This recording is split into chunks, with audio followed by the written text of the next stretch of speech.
Hi, my name is Achintya Mukta Sharma, and I'm from JCMS Inc., a construction management and engineering consulting firm based in New Jersey. This work titled Cementitious Paste Defects Correlated to Engineering Properties of Concrete was done as a collaboration between JCMS and North Dakota State University. So we should start with what is concrete. It's a very common product comprising of Portland cement, sand, coarse aggregates or rocks, and water. So cement and water cement when it comes into contact with water through a series of hydration reactions end up creating a glue-like substance called the binder, which binds sand and coarse aggregates.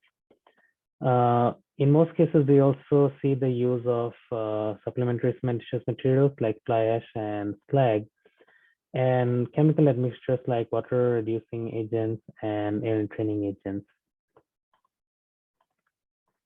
So one of the most common problems in concrete is that it cracks due to various reasons. One of the most important being shrinkage under drying conditions or due to some chemical factors. Concrete shrinks either in the plastic state or in the hardened state. And when this shrinkage is hindered by restraints in the concrete, maybe through the aggregates or some other factors, we see that concrete cracks, these cracks start as micro cracks. Initially, micro cracks are the cracks which are less than 100 microns in diameter, and then eventually they propagate to form larger cracks.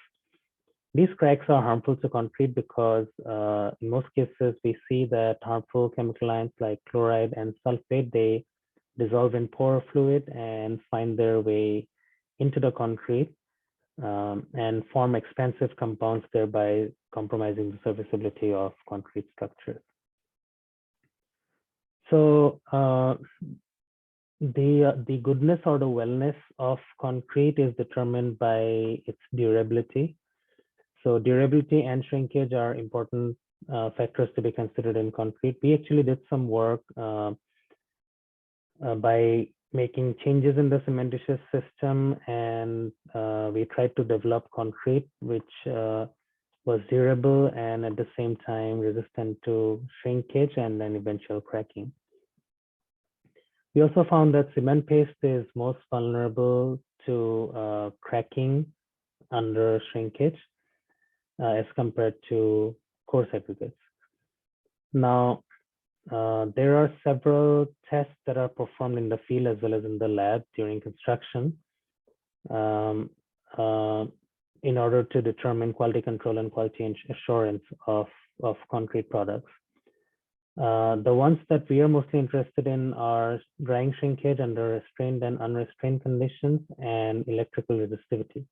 Now, electrical resistivity, as can be seen in this picture, is measured through a handheld device which gives the conductivity of concrete, and lower the conductivity, higher is the resistivity, which is a good thing.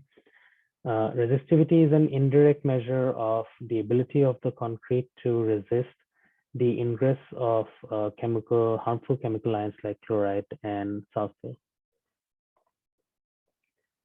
This slide shows the typical ring test setup, which is an ASTM test to measure restraint or shrinkage under restraint conditions. Now, part of the problem is that most of these tests are very time consuming and labor intensive and therefore expensive as well. The primary objective of this study is to be able to detect and quantify micro cracks and defects in paste samples.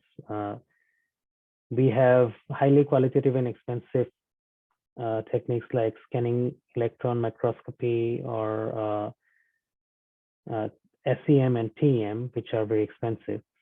Our goal in this study is to be able to find an inexpensive and quick methodology to determine or to detect and quantify the defects in paste. We are also trying to strike potential relationships between these defects that are identified and some of the bulk properties of concrete, so that eventually, of course, that is beyond the scope of this current study, but then overall, our end goal is to be able to come up with a methodology so that we don't even have to get through all of those time-consuming, labor-intensive bulk tests of concrete and perform quality check through paste quantification or defects quantification in paste. In this study, we use a non-destructive technique called X-ray microcomputed tomography or micro-CT. We use paste samples and then we use 3D printed molds to make those paste samples, which are 2 inches by half an inch by half an inch in diameter or in dimensions. I'm sorry. As you can see, the shape is that of an hourglass, and this was deliberately done so that the restraint or the tensions can be focused mostly in the central region. And at the same time, some sort of restraint can be provided to the paste sample so that it's restrained while it's shrinking. After these paste samples are created, they're poured onto the molds, and then the molds themselves are subject to 12 hours of end-to-end rotating, as can be seen here. This is followed by 24 hours of curing for the paste samples and then 28 days of drying. And this is what the sample looks like under, or this is a reconstruction under micro-CT. So the paste samples after 28 days of drying are then imaged under micro-CT. The methodology is explained in detail in this paper that was published in 2020. So we use 8 cementitious combinations from 3 cement types, class C fly ash and class F fly ash, and colloidal nanosilica. And one of the mixtures also had chalk basalt fibers. Jumping onto the results, we can see that the 28-day resistivity of type 1 cement with 5% nanosilica, which is T1NS, is higher than that of coarse ground cement. Now, this is mainly because nanosilica is a very fast reacting system because of a very high specific surface area. And that is also depicted in the semi-diabetic calorimetry curve, where T1NS has a higher peak compared to coarse ground. We also noticed from the micro-CT results that the total defects in case of type 1 cement with nanosilica was much higher than that of coarse ground. However, the average pore diameter was similar in both cases.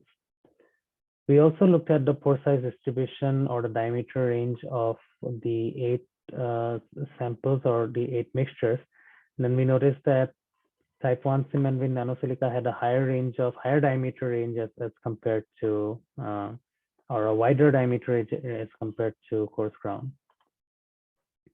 So the idea is that larger voids are divided into smaller discontinuous voids by secondary calcium silicate hydrate, which is formed by pozzolans.